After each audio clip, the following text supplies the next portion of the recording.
Il aurait eu 100 ans. Né le 2 janvier 1891 à Montreuil-sous-Bois dans la Seine, Didier Dorat entre dans l'aviation avec la Première Guerre mondiale.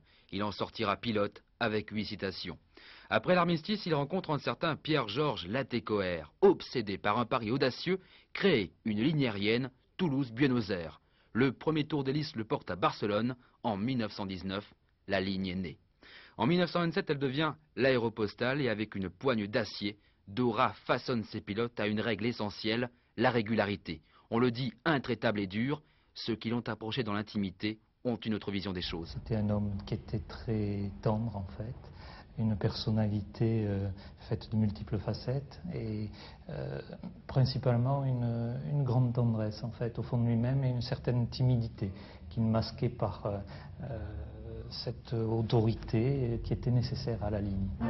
L'Aéropostale, le mythe à l'état brut sur fond d'exploits et d'impossibles. L'histoire a retenu Mermoz, Guillaumet, Saint-Exupéry et tous les autres. Les anonymes, ceux qui chaque nuit, au péril de leur vie, volent pour que la ligne passe. Dorat aussi. Il n'hésite pas parfois à prendre lui-même le manche quand les conditions l'exigent.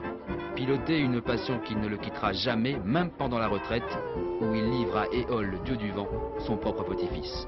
Il y a peut-être mon baptême de l'air avec lui dans un avion DC-3 de la Postale entre Paris et Strasbourg au milieu de la tourmente. C'était un vol particulièrement mouvementé. Saint-Ex disait de lui qu'il est celui dans lequel les hommes ont cru, croient et croiront, à l'éternité peut-être.